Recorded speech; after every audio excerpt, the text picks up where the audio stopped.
함께 봉독하도록 하겠습니다. 시작. 이로 말미암아 주 예수 안에서 너희 믿음과 모든 성도를 향한 사랑을 나도 듣고 내가 기도할 때 기억하며 너희로 말미암아 감사하기를 그치지 아니하고. 아멘. 네, 오늘 제목은 바울의 감사입니다. 부제로는 믿음과 사랑이 나타나는 교회입니다. 믿음과 사랑이 나타나는 교회. 우리는 몇 주간에 걸쳐서 3절에서 14절까지의 말씀을 살펴보았습니다. 3절에서 14절까지 살피는데 좀 어려움이 있었던 이유는 긴 하나의 문장으로 되어 있었기 때문이죠. 그런데 15절부터 또다시 시작되는 긴 하나의 문장이 나옵니다. 23절까지 이어지게 되는데요. 이것은 전체적으로는 바울의 기도라고 보시면 돼요. 바울의 기도. 그러니까 1장은 총 3단락으로 구분 지을 수가 있는데요. 1절에서 2절은 그냥 인사고요. 그 다음 3절에서 14절까지는 성삼위 하나님께서 우리에게 주신 복에 대해서 얘기를 하죠. 그 복. 복음, 진리, 복음의 교리를 말씀하고 있고요. 그리고 15절부터 23절까지는 이 복음 진리의 말씀이 저들이 잘 적용되어져서 풍성한 열매 맺기를 바라는 마음으로 기도하는 그런 내용이 들어가 있습니다. 바울이 이러한 구조로 편지를 쓰는 것은 의도적으로 하는 것입니다. 자, 이러한 구조가 어떤 구조입니까? 복음을 전하고 그리고 기도를 하죠. 기도. 그리고 나서 2장, 3장에서 또다시 복음을 전하는데 조금 더 자세하게 복음의 비밀을 전해요. 유대인과 이방인의 그 연합됨, 그리스도 안에서 하나됨의 비밀을 전합니다. 그러니까 복음 전하고 기도를 하고, 기도를 무슨 기도를 하냐? 이 복음을 더욱 풍성하게 알게 해달라고. 그리고 나서 성령의 조명을 받아서 더 자세한 복음의 비밀을 깨닫게 되고요. 그래서 말해주는 거예요. 2장, 3장에서. 그리고 이 복음을 풍성하게 알게 되면 4장에서 6장까지 성도들이 어떻게 살아가야 되는지를 얘기를 해주는 겁니다. 비로소 교훈이 나오는 거죠. 그러니까 성도가 성화의 삶을 사는 것, 하나님께서 기뻐하시는 뜻대로 살아가는 것은 무작정 진행되어지는 것이 아니라 복음의 내용을 알고 풍성하게 경험을 할 때 그러한 삶을 살기를 자원하는 마음으로 살게 되는 것이죠. 이것이 성경적인 성화입니다. 그래서 바울은 이러한 구조로 편지를 자주 쓰고 있었던 거예요. 그래서 우리도 우리 스스로에게 내가 이렇게 하나님 말씀을 잘 따라 살아야 되겠다, 여기에 먼저 초점을 둘 것이 아니라, 물론 그게 너무 소중한 거죠. 그런데 순서가 중요해요. 나에게 먼저 복음을 들려주셔야 됩니다. 평생에 듣던 그 복음을 오늘 또 듣고 내일 또 듣고 할 때만 오늘 살아갈 힘, 오늘 내가 4장에서 6장까지의 그 경건한 삶이 진행이 될 수가 있는 것이고, 내일 또 들을 때만 그 삶이 또 진행이 될 수가 있는 거예요. 그러니까 평생 들려달라고 할 때 우리는 평생 주의 뜻대로 이제 살아갈 수 있는 힘을 얻게 되는 것이죠. 자, 오늘은 이 세 번째 단락의 첫 번째 부분입니다. 세 번째 단락이 바울의 기도라고 말씀을 드렸죠. 이 기도 중에서 첫 부분, 감사 기도 내용이에요. 그가 왜 감사를 하냐? 에베소 교인들의 소식을 들었는데 감사할 제목들이 있었던 겁니다. 자, 그 제목들이 무엇인지 봅니다. 15절. 이로 말미암아 주 예수 안에서 너희 믿음과 모든 성도를 향한 사랑을 나도 듣고라고 하죠. 네, 하나씩 보시면 이로 말미암아라고 합니다.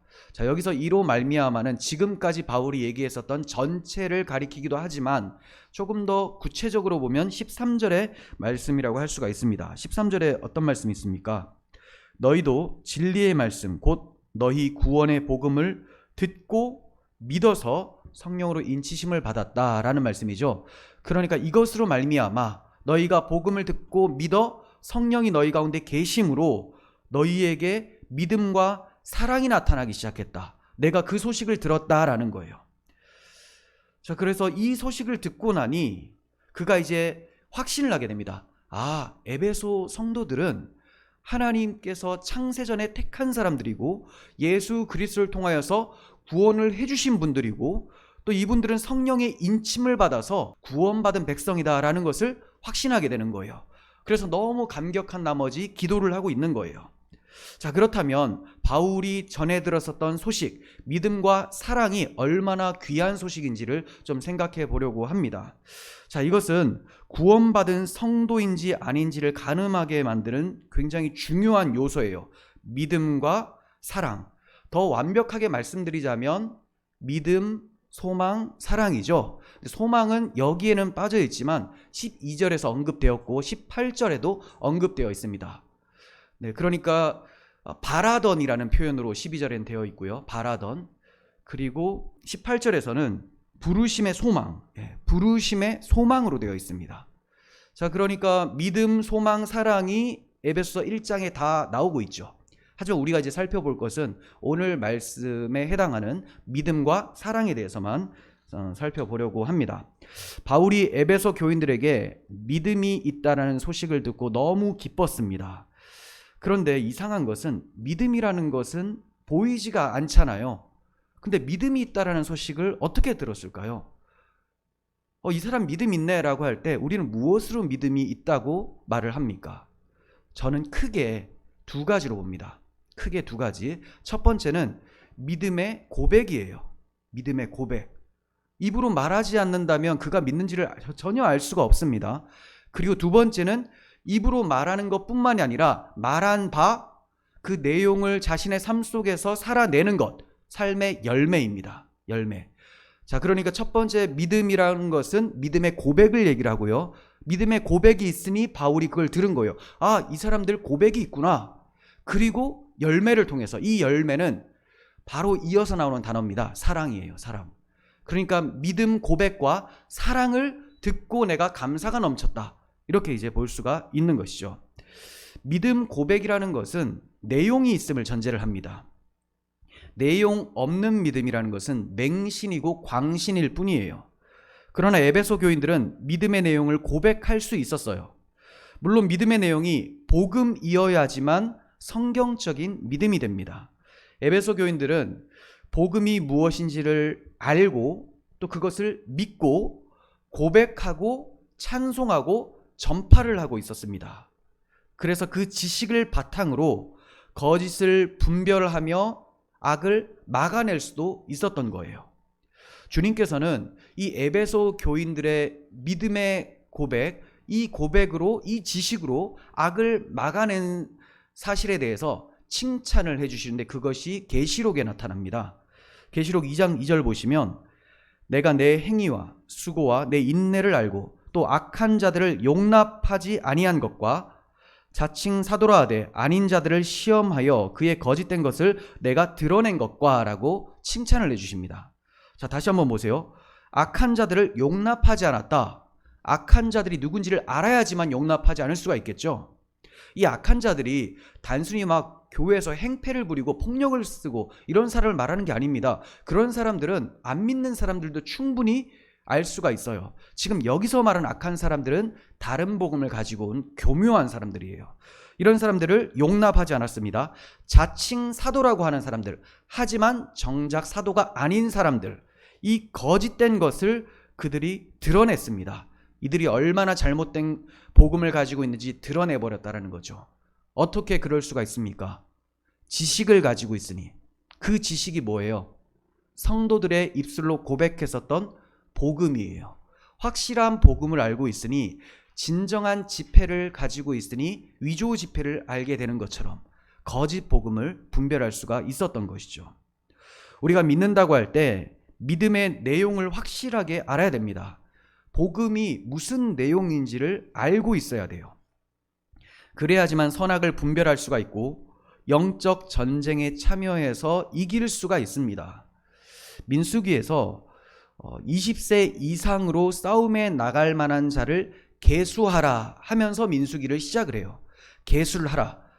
계수가 너무 중요한데 하나님 백성을 숫자를 세는 것이 너무 중요한데 아무나 세는 게 아니에요. 싸움에 나갈 만한 사람들. 왜냐하면 지금 민수기는 이스라엘 백성들이 출애굽해서 하나님이 약속하신 가나안 땅으로 행진하는 과정 가운데 있죠. 그 과정 가운데 많은 적들을 만나게 됩니다. 이들과 싸워야 될 사람들을 계수하라는 거예요. 그 사람들이 누구냐? 20세 이상이 된 사람들. 우리에게 적용시킬 때 바로 20세 이상이라는 나이로 생각하면 안 되겠죠. 그러면 초신자들이 20세 이상이 넘어서 오면 그 사람들은 싸움에 나갈 만한 사람들입니까?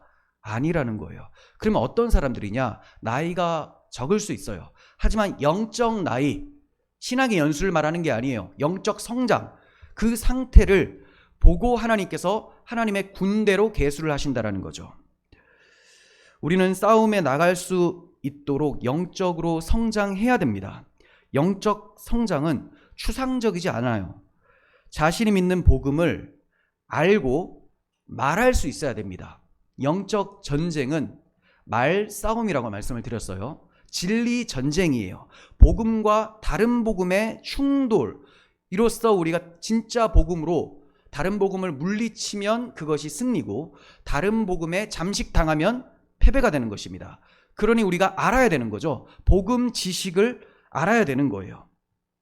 물론 이렇게 복음 지식을 아는 것만이 영적으로 성장하는 모든 조건이 된다고는 할 수가 없어요.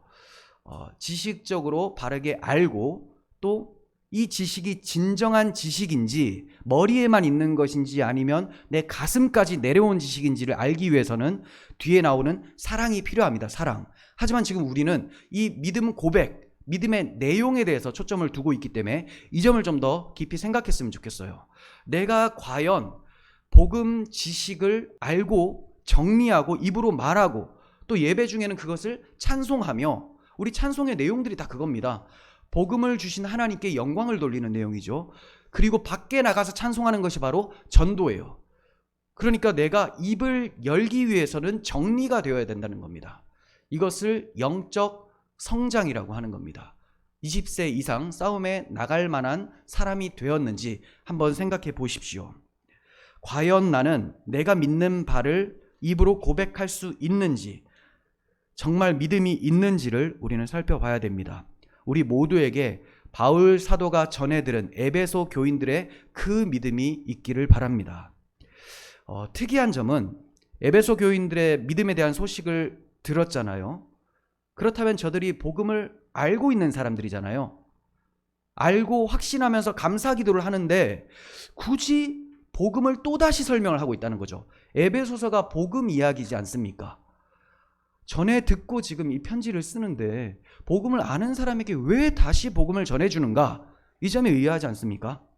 이것은 복음은 한 번 들었다고 해서 끝나는 것이 아니라 우리가 거듭날 때, 주님의 자녀로 새롭게 태어날 때도 복음이 역할을 하고요.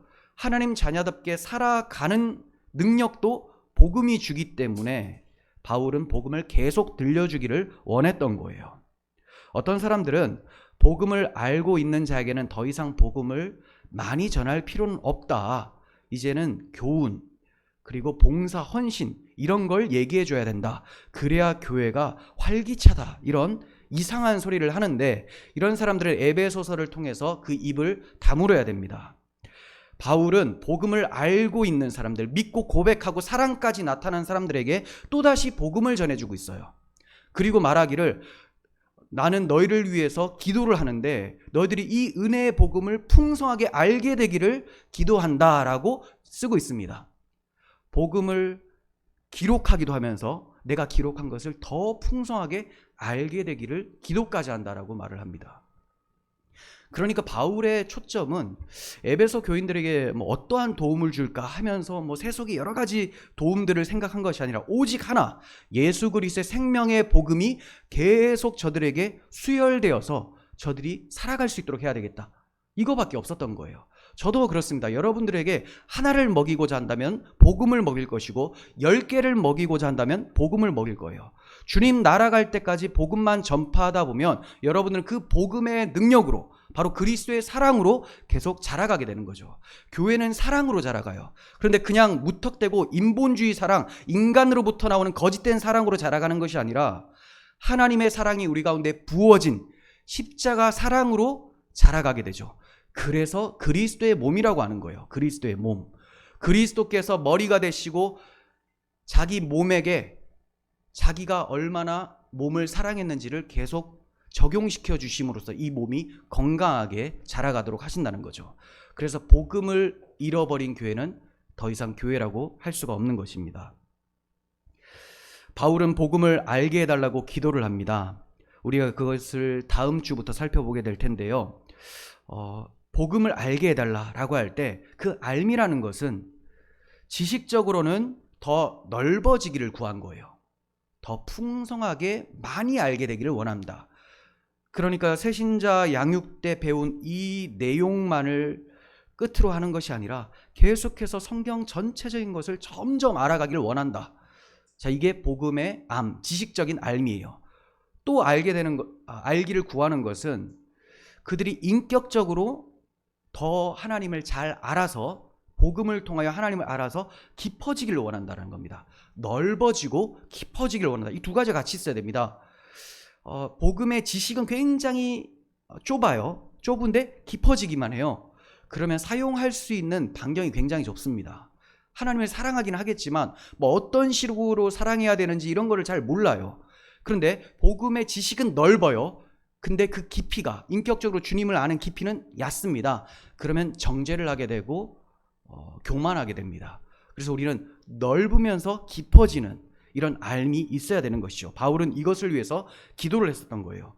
그리고 에베소서 3장 17절에서도 이렇게 알기를 바라는 바울의 마음이 나타납니다. 믿음으로 말미암아 그리스도께서 너희 마음에 계시게 하시옵고, 자, 믿음이 주어지면 그리스도께서 우리 마음에 계시게 되죠. 그리고 너희가 사랑 가운데서, 자, 믿음이 들어오면요 사랑이 싹 틉니다. 왜냐하면 그 믿음의 내용이 십자가 사랑이잖아요. 그러니까 당연히 마음의 사랑이 싹 트죠. 뿌리가 박히고 터가 굳어지게 됩니다. 자, 그러면서 능히 모든 성도와 함께 지식에 넘치는 그리스도의 사랑을 알고 그 넓이와 길이와 높이와 깊이가 어떠함을 깨달아 하나님의 모든 충만하신 것으로 너희에게 충만하게 하시기를 구하노라. 바울이 기도를 할 때마다 이렇게 복음 더 알기를, 더 넓게 알고 깊이 알기를 구하고 있습니다. 우리도 서로를 위해서 그렇게 기도를 해 주셔야 됩니다. 그러므로 설교자는 물론이요, 성도 개개인은 날마다 자신에게 복음을 전해 주어야 되는 것이고, 다른 사람들에게 복음으로 교제를 할 수 있어야 되고, 저들이, 우리 형제 자매들이 복음을 더 깊이 알도록 기도해 줄 수 있어야 됩니다. 그러니까 한마디로 은혜의 방편을 잘 사용해야 되는 거예요. 은혜의 방편. 은혜의 방편이 뭐죠? 말씀, 기도, 성례예요. 성례. 성례는 개인적으로 할 수는 없죠.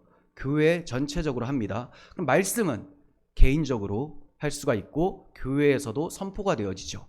말씀을 계속 먹음으로써 개인적으로 말씀 묵상을 해서 자기에게 복음을 전하고요. 또 복음 설교를 들으면서 자신의 심령에 복음을 전해 주셔야 되죠.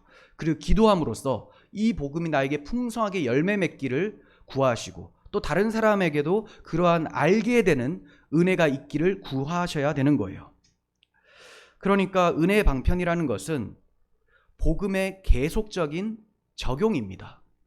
은혜의 방편이라는 것을 그냥 이 말씀과 기도만 열심히 하면 은혜 받겠지, 그게 아니라 말씀과 기도가 무엇인지를 알아야지만 은혜를 받는 겁니다.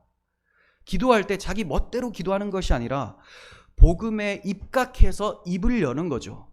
그러니까 기도하면서 내 마음에 열매가 맺혀지는 것이고, 말씀을 봐도 이걸 단순히 교훈으로만 보면 나에게 율법의 짐이 지워지게 되는데, 복음을 알고 행할 바를 보게 되면 기쁨과 감격함 속에서 행함이 나타나게 되는 거예요. 성례도 마찬가지입니다. 세례와 성찬도 예수 그리스도의 십자가의 칭의와 계속적인 적용, 성화를 나타내기 위해서 세례와 성찬을 하죠. 그러니까 복음을 알지 못하면, 이 복음을 계속 적용하지 못하면 은혜의 방편이라고 해도 결코 그게 은혜를 가져다 줄 수가 없게 되는 겁니다. 바울 사도는 에베소 교인들에게 발견된 믿음을 단순히 믿음이라고 표현하지 않고요, 주 예수 안에 있는 믿음이라고 말을 하고 있습니다. 주 예수 안에 있는 믿음. 이것은 우리가 주 예수님을 통과하지 않고서는 하나님께로 나아갈 수 없다는 것을 전제하고 있어요. 주님께서도 내가 길이요 진리요 생명이니 나로 말미암지 않고는 아버지께로 올 자가 없다고 말씀해 주셨죠. 그러니까 우리의 믿음은 항상 주 예수 안에 있는 믿음이어야 됩니다. 그래서 베드로 사도는 하나님을 진정으로 믿는 것은 그리스도로 말미암아 믿는 것이라고 말씀을 해줍니다. 베드로전서 1장 21절을 봅니다. 너희는 그를 죽은 자 가운데서 살리시고 영광을 주신 하나님을 그리스도로 말미암아 믿는 자니 너희 믿음과 소망이 하나님께 있게 하셨느니라. 우리의 믿음이 하나님께 제대로 딱 두기 위해서는 항상 그리스도로 말미암아 믿는 믿음이어야 된다는 거예요. 나는 그리스도의 대속을 믿지 않지만 하나님은 믿습니다라고 주장하는 철학자들, 인본주의, 자유주의 신학자들의 믿음은 성경적 믿음이 아닙니다. 그러한 믿음은 절대로 구원 얻을 수 없는 믿음이에요. 왜냐하면 그리스도의 대속은 믿지 않지만 하나님을 믿는다라고 했죠. 그냥 어떤 신을 믿는 거예요. 그 신을 어떻게 정의하냐? 자기 나름대로 정의를 하는 거죠. 왜냐하면 성경에서는 너희가 나를 보았는데 어찌하여 아버지를 보이라 하느냐라고 예수님께서 말씀하셨어요. 예수님을 통해서만 신이 누군지를 압니다. 예수님의 십자가 사랑, 그 희생적 사랑을 통해서만 하나님이 죽기까지 나를 사랑하시는 아버지시구나. 왜 죽기까지 자기 아들을 내어 주시면서 나를 사랑하셨는가? 죄를 극도로 미워하시는 분이시구나. 이것을 우리는 복음을 통해 압니다. 예수님을 통해 알 수가 있어요.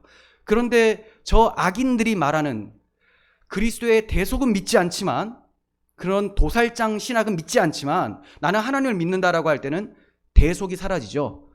죄의 값이 그대로 남아 있습니다. 그러므로 구원을 얻을 수 있는 믿음이 아니라는 겁니다. 거짓된 믿음. 이런 식으로 믿으면 자기만 지옥 가는 것이 아니라 그것을 또 가르침으로 많은 사람들을 지옥으로 인도하게 되는 것이죠. 우리는 반드시 예수님 안에 있어야지만 구원을 받을 수가 있어요. 그래서 우리의 믿음은 주 예수 안에 있는 믿음이어야만 됩니다. 예수 안이라는 말은 예수님이 누구시고 그 예수님이 우리를 위해서 어떠한 일을 행해 주셨는지를 아는 믿음이에요. 내용이 있는 믿음입니다. 제가 추상적인 것을 좀 싫어한다고 말씀을 드렸습니다. 추상은 우리를 정확한 행동으로 나아가게 할 수가 없기 때문에 그래요. 그래서 여러분 예수 안에 계십시오 라고 하면 못 알아듣는 사람들이 많아요. 그렇죠? 주 예수 안에 있는 것이 무엇이냐? 주 하나님의 아들께서 나를 위해서 죽으심으로 구원을 베풀어 주셨다는 그 십자가 복음 안에, 이것이 바로 주 예수 안에라는 표현이에요. 그러니까 주 예수 안에라는 표현은 복음 안에라는 표현하고 같은 겁니다. 그러니까 우리의 믿음은 복음적 믿음이어야 되는 거예요. 그게 바로 주 예수 안에 있는 믿음입니다. 그런데 바울은 보통 그리스도 안에라는 표현을 잘 쓰는데요, 여기에서는 주 예수 안에라고 바꾸어서 표현을 하고 있습니다. 그 이유가 뭐냐? 강조하는 바가 다르기 때문이에요. 그리스도 안에라고 할 때는 그리스도, 구속자, 구원자를 강조할 때고요, 주 예수 안에라고 할 때 주인을 강조합니다. 우리의 주인. 그래서 바울은 여기에서 주 예수 안에 있는 믿음이라고 했죠. 강조하는 바가 뭡니까? 나의 믿음의 주인은 바로 예수님이다. 내가 내 능력으로 내가 잘나서 믿은 것이 아니라 예수님이 이 믿음을 주셨고 이 믿음을 온전하게 하여 믿음으로 살아가도록 만드시는 주인이시다라는 것을 강조하는 거죠. 히브리서 기자는 믿음의 주요 또 온전하게 하시는 이인 예수를 바라보자라고 말을 했습니다. 우리의 믿음은 예수님이 주인이세요. 그러니까 내가 믿음이 굳건해질 수 있도록 하기 위해서는 예수님을 구해야 되죠. 예수님, 나의 믿음을 붙잡아 주세요. 그렇지 않고 나는 믿음 좋아. 아유, 저 사람은 왜 저렇게 넘어진대? 나는 넘어지지 않는데. 지금 이 상태가 넘어진 상태예요. 근데 자기를 보지를 못합니다. 교만해서, 완악해가지고. 그래서 우리는 항상 겸손하게 나의 믿음의 주인은 그리스도십니다. 주 예수님, 나의 믿음을 굳건하게 해주세요. 이렇게 구해야 되겠죠. 또한 믿음으로 하나님의 자녀된 나의 주인이 바로 예수님이라는 표현을 하기 위해서 주 예수 안에라고 표현한 거예요. 우리가 이전에는 마귀의 종이었습니다. 마귀가 나의 종이었죠. 나는 마귀를 섬긴 적이 없는데요. 예수님을 섬기지 않았잖아요. 그럼 마귀의 종이에요. 하나님 중심으로 살지 않고 내 중심으로 살았기 때문에 마귀의 종이라는 겁니다. 그러니까 그냥 사탄 숭배자들처럼 대놓고 사탄을 숭배하지 않아도 나 중심으로 살게 되는 것, 이것이 마귀가 우리에게 원하는 바입니다. 여기에 끌려다니는 것, 나의 욕망에 이끌려 살아가는 것이 마귀의 종이 되는 것이고 내가 마귀를 주인처럼 섬기는 것인데, 이제는 바뀌어버렸어요. 하나님의 자녀로서 예수님을 주인으로 모시고 살게 되었죠. 그래서 주 예수 안에 있는 믿음이라고 말하는 거죠. 우리가 믿음으로 하나님의 자녀가 되었으니 이제 믿는 자들은 모두 다 예수님을 주인으로 고백하며 살아야 된다. 그러니까 무엇을 할 때 종이 항상 주인의 허락을 받는 것처럼 우리도 주님께 구하고 주님의 뜻인지를 구해야 되는 것이죠. 나의 믿음도 주님이 주신 것이고 나를 구원하사 자기 소유로 삼으신 분도 주님이세요. 그러므로 예수님은 나의 주님이시며 나의 구원자십니다. 그래서 그냥 예수님이 아니라 주 예수고요. 더 온전한 표현은 주 예수 그리스도신 것이죠. 주 예수 안에 있는 믿음이 하나님과의 관계를 형성시켜 줍니다. 하나님의 자녀 관계로 만들어버리죠. 또 우리가 잘못했을 때 우리 아버지께서 화가 나셔서 교제를 안 하실 때가 있어요. 관계는 변함이 없습니다. 아들과 아버지의 관계. 하지만 화가 나셔서 대답을 안 하시고 교제를 안 하실 때가 있죠. 이것 또한 주 예수 안에 있는 믿음으로 다시 회복이 되어지는 겁니다. 십자가를 붙들고 나아갈 때 우리 아버지께서 다시 우리를 붙잡아 주시는 것이죠. 사도가 두 번째 들은 소식은 사랑이었습니다. 믿음 고백에 대해서 듣고요. 믿음이 있고 믿음 지식을 가지고 있다는 것을 알게 되고 또 들려지는 소식은 사랑이었다는 거예요. 사랑. 믿음이 주 예수 안에 있는 믿음인 것처럼 사랑이라는 것도 소속이 있어야 됩니다. 소속. 믿음 안에 있는 사랑이어야 되는 거예요. 그러니까 믿음과 사랑은 아주 밀접한 관계입니다. 성도의 사랑은 믿음이 발생시키는 사랑이에요. 믿음으로 심었더니 사랑이 나오는 겁니다. 믿음으로 무엇을 심느냐? 믿음으로 그리스도의 사랑이 우리 마음에 부은 바 되사. 그리스도의 사랑이 부어지죠. 그렇게 부어진 그리스도의 사랑이 나의 삶을 통해서 이웃들에게 나타나는 거예요. 그러니까 믿음이 일어나게 하는 그 사랑은 사실 그리스도의 사랑인 거죠. 그리스도의 사랑. 그러니까 나는 김인수라고 이름은 하고 있지만 사실 내 안에 계신 그리스도께서 김인수를 통치해 가시고 그 사랑을 나타내시니 그리스도의 사랑을 전하는 전광판으로, 광고판으로 이렇게 살아가게 되는 것이죠. 이게 교회입니다. 성도는 그래서 그리스도의 향기라고 하고 또 그리스도의 편지라고 하는 거예요. 그리스도로 심고 그리스도를 드러내는 사람이기 때문에 과연 나의 삶이 그리스도를 닮은 삶인가, 또 그리스도의 향기가 나는 삶인가 한번 생각해 보시길 바랍니다. 나의 언행에 있어서 이 사람은 사랑이 있다라고 할 만한가? 그리고 그 사랑이라는 것도 인간이 말하는 그런 사랑은 전혀 아니죠. 인간은 자기중심적인 사랑이에요. 하지만 예수님은 죽기까지 자기를 희생하시는 사랑입니다. 그것도 원수인 죄인들을 위해서 희생하는 사랑이죠. 그래서 예수님의 사랑, 성경적 사랑을 나타내기 위해서는 반드시 자기 부인이라는 것이 들어가게 됩니다. 왜냐하면 겉으로 보면 사랑할 만한 것이 하나도 없는 그런 사람을 사랑해내야 되는 거예요.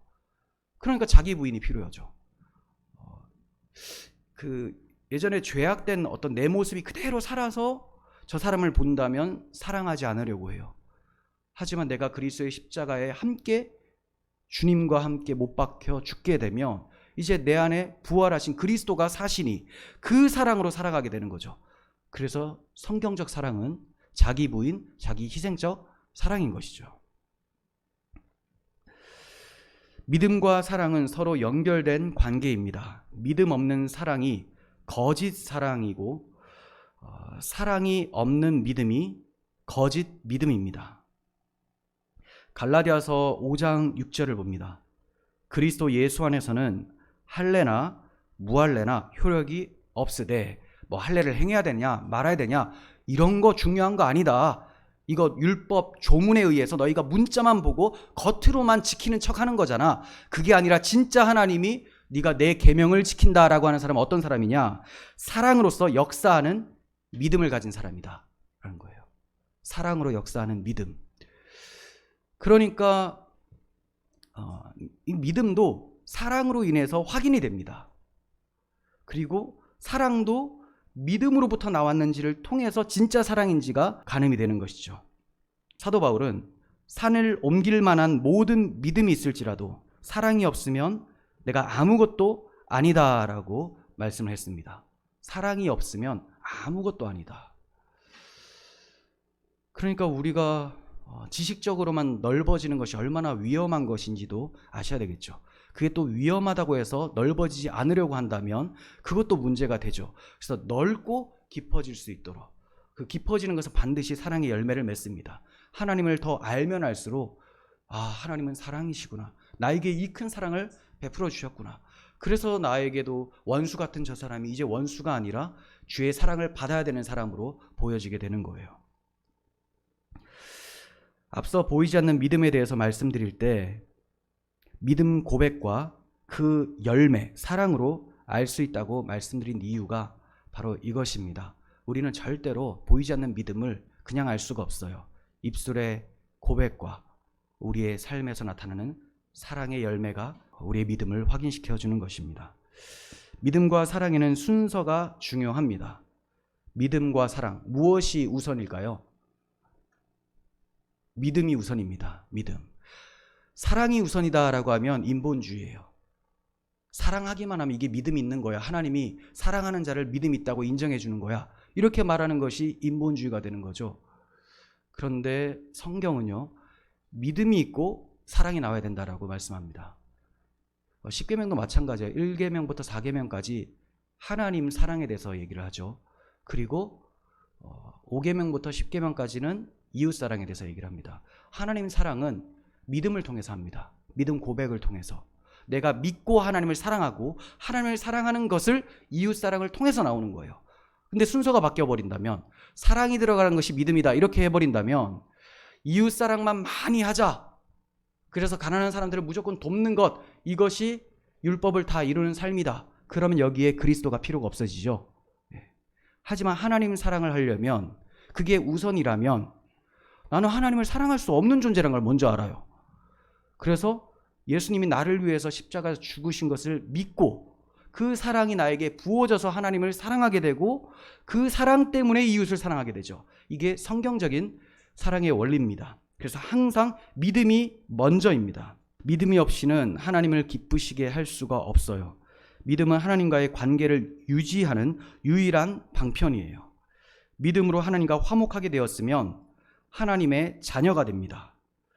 하나님과의 올바른 관계가 확립되지 못한 채 선한 사람이 되려고 노력하는 것, 이것은 성경적인 모습이 아니에요. 먼저 믿음이 확고할 수 있도록 부지런히 성경을 연구하시고 또 마음이 가난해질 수 있도록 기도하시기를 바랍니다. 그리고 나오는 것이 사랑인 거예요. 그런데 에베소 성도들이 보여준 사랑은 어떤 특정 한 사람을 사랑했다라고 하지 않고요. 모든 성도들을 향한 사랑이라고 합니다. 모든 성도들. 자, 여기에서 우리들의 마음을 힘들게 하는 부분이죠. 모든 성도? 내가 나를 사랑해주는 사람을 사랑하는 것은 하겠는데 나를 미워하는 사람을 사랑해야 된다? 이거 어떡하나. 네. 나를 좋아하는 사람만 사랑하는 것은 성경에서 말하는 사랑이 아니에요. 있는 사람은 있는 사람끼리, 배운 사람은 배운 사람끼리 이렇게만 사랑하는 것, 이렇게만 모이는 것, 이거 교회가 아닙니다. 이것은 세속 사회에서도 이런 모임은 다 진행이 됩니다. 그러니까 나와 너무 다른데, 나와 다르지만 정말로 주님과 달랐던 나를 사랑해 주신 주님의 사랑을 알기에 나와 다른 저 사람을 사랑하는 그런 모습이 성경적 사랑이라는 거예요. 주님이 우리를 그렇게 사랑해 주셨다는 것을 잊어버리면 우리는 결코 사랑으로 하나 될 수가 없습니다. 좋아하는 것과 사랑하는 것은 다릅니다. 좋아하는 것은 느낌적인 부분을 강조하는 거죠. 그래서 좋아하세요, 당신 이것을 좋아하라, 이렇게 명령하지 않아요. 이거 내가 좋아하는 건데, 이렇게 얘기를 하죠. 그래서 좋아하라 이렇게 명령하지 않고 사랑은 사랑하라라고 얘기합니다. 이건 의지적인 면을 강조하는 거예요. 그래서 사랑이라는 것은 그냥 되는 것이 아니라는 것을 전제하고 있는 거죠. 사랑은 노력이 필요합니다. 힘듭니다. 죄인은 절대로 누구를 온전히 사랑할 수가 없어요. 온전히 사랑하려면 반드시 자기가 온전히 십자가에 못 박혀 죽어야 됩니다. 그래야지 완전히 삭제될 때 그 상태를 성령 충만으로 해요. 이라고 말을 합니다. 성령 충만. 내가 완전히 십자가에 죽었으니 누구만 삽니까? 내 안에 그리스도께서 사시는 것이라. 부활하신 그리스도만 사시니 이게 성령 충만이요. 그럴 때 십자가의 사랑을 보일 수가 있는 거죠. 그러니까 우리는 내가 계속해서 반복적으로 십자가 앞에 나를 갖다 놓는 작업이 필요해요. 이 노력이 필요합니다. 그래서 우리는 사랑하자라고 할 때 희생하세요, 이렇게 들을 수가 있어야 되고, 이게 굉장히 어렵다는 걸 알고 복음 앞으로 다시 나아가야 되는 것을 생각하셔야 되는 거예요. 에베소 성도들이 모든 성도들을 사랑했다는 것은 그들이 하나님의 성도이기에, 하나님의 성도라는 단 하나의 이유 때문에 사랑한 거예요.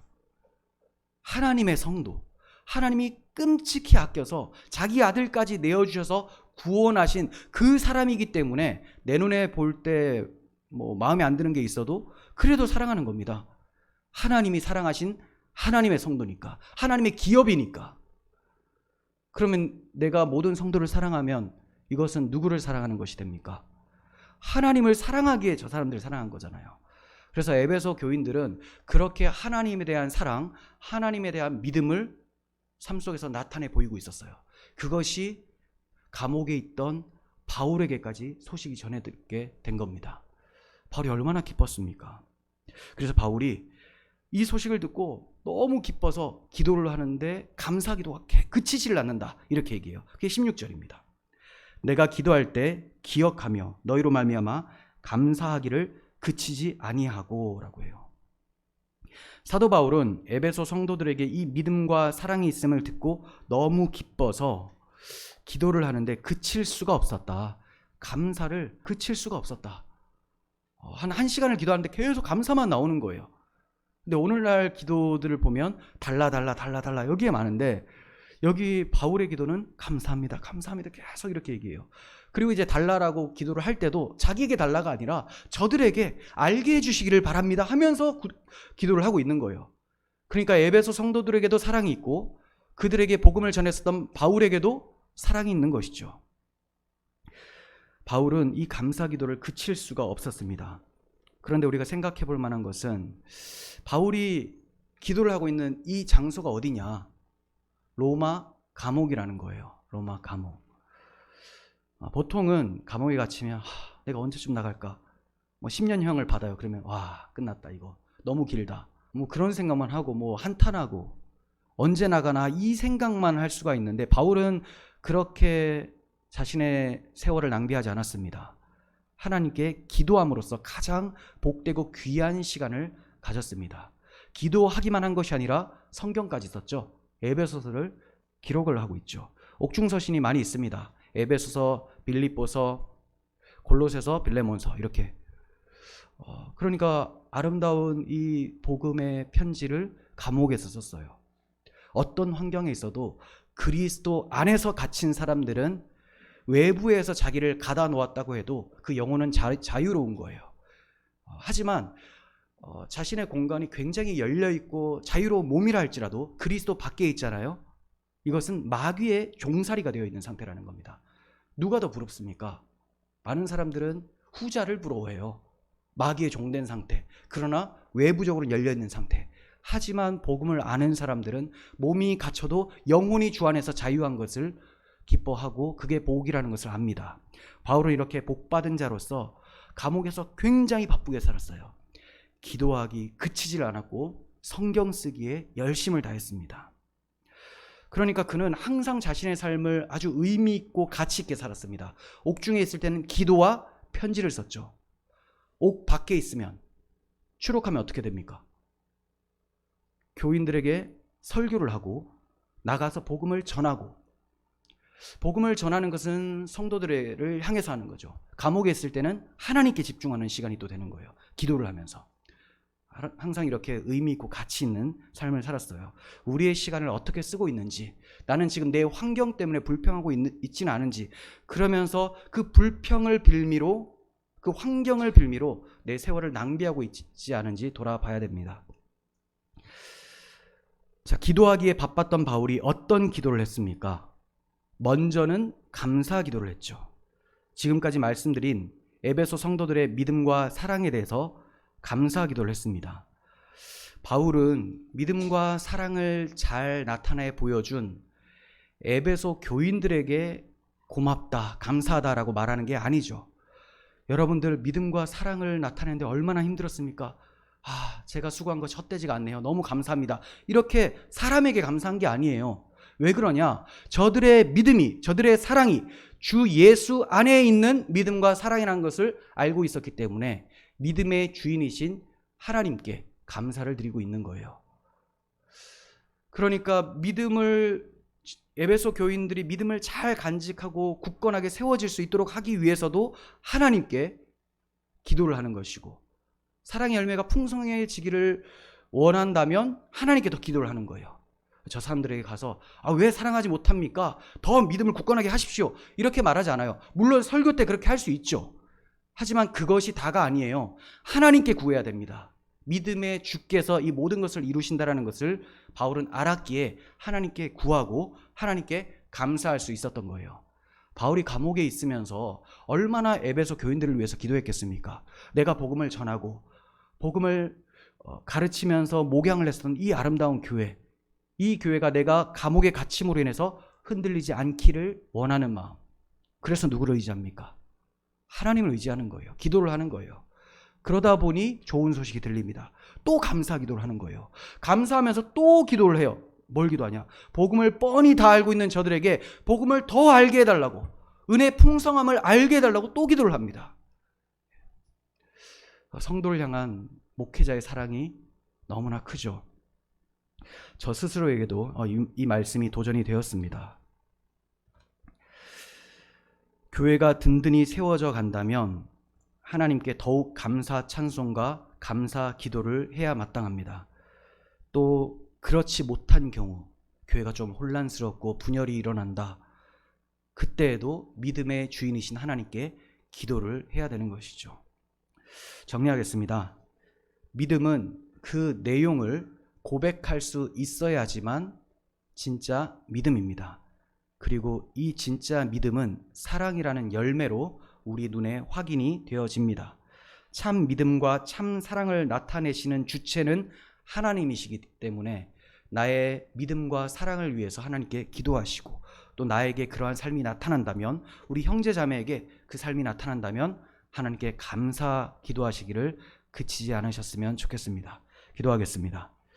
하나님 아버지, 바울 사도가 전해 들었었던 저 기쁜 소식, 예수 그리스도의 사랑이 만들어낸 믿음과 그 사랑을 우리 교회에게도 나타나게 하여 주시옵소서.